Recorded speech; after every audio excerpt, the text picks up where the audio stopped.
After the disappointment of Need for Speed The Run, Most Wanted is a brilliant and blistering return to form for EA's flagship racing series, but you'd expect nothing less coming from Criterion, the studio behind Hot Pursuit and the Burnout games. In fact, Most Wanted is a racing game for people who don't usually buy racing games, because you're not punished for deviating from that perfect racing line or for missing the crucial apex.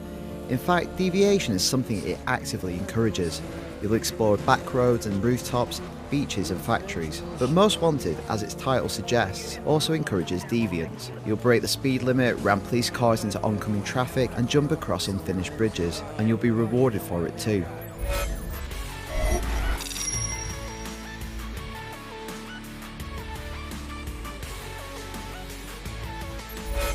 Need for Speed Most Wanted is an impeccably well-made game. The attention to detail is quite extraordinary, and the production values are frequently astonishing, and it's the cumulative effect of all these little touches that makes Most Wanted such a stunning and accomplished game. But time and care have also been invested into planning the streets of Fairhaven.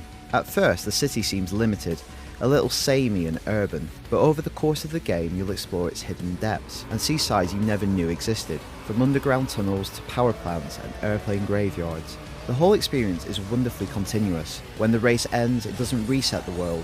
The action seamlessly carries on. So if you were being chased by the police at the end of your last race, they'll still be on your tail when it's over. This fluid experience is further enhanced by Easy Drive, which enables you to access every aspect of the game, from races to your garage of cars, without ever taking you away from the tarmac.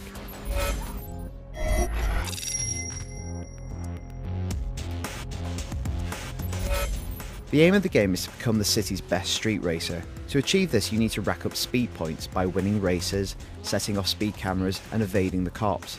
Crucially, speed points give you the edge by enabling you to mod your cars, adding nitrous, switching chassis and more. The same mods are available to each car, but you'll have to start from scratch every time. It's slightly repetitive to unlock the same mods time and again, but the variety of races themselves make up for it. Of course you could just jack a better car.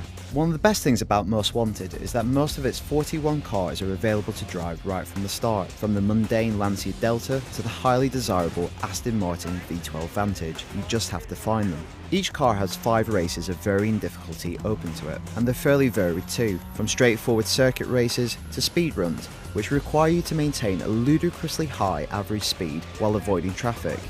Most races are complicated by the presence of Fairhaven's cops. They'll do everything they can to stop the race by ramming you off the road, dropping spike strips in your path and blocking entire intersections. But over time you'll come to know not only the streets of Fairhaven, but also its back alleys. A big part of the fun is antagonising and losing the boys in blue, whether that's by venturing into one of the city's many restricted areas or patiently hiding in the shadows like Ryan Gosling in Drive. Once you've acquired a respectable amount of speed points, you'll be able to take on the city's most notorious racers one by one. 10 races stand between you and your ultimate goal of becoming Fairhaven's Most Wanted. These racers drive the most desirable cars in the game, from concept designs to the absurdly fast Bugatti Veyron, and if you can beat them, you can take their wheels. They're kind of like boss battles, periodically testing your skills. Gameplay is really accessible, and the car's handling is wonderfully unrealistic. Once you have mastered drifting around corners and how to use nitrous effectively, you'll find yourself competitive in most races. It's incredibly fast and frantic. You'll crash and jostle with other racers, frequently engineering the misfortune of those around you. You'll discover shortcuts on the fly that help you take the lead, and when it all comes together, as it frequently does, it's genuinely exciting. Although Easy Drive theoretically lets you mod your car on the fly when travelling at such high speeds, it's really not all that practical. If you know an off-road section is coming up, switching tyres just isn't worth the risk of crashing into a wall. It's also a shame that some cars are restricted to certain races, but these are minor gripes that don't take the sheen away from what is an otherwise perfectly polished game. In multiplayer, Fairhaven will be populated by your friends. You can choose to drive together or take part in set lists, which combine events in different ways, from team races to seeing who can make the biggest jump. It's all underpinned by the game's same free-flowing nature. But even if multiplayer isn't your thing, you'll constantly be compared with your friends to see who is currently the most wanted. You'll be judged on so many different aspects. It's all done subtly and effectively, and is a really smart, unobtrusive way of introducing competition into the very landscape around you.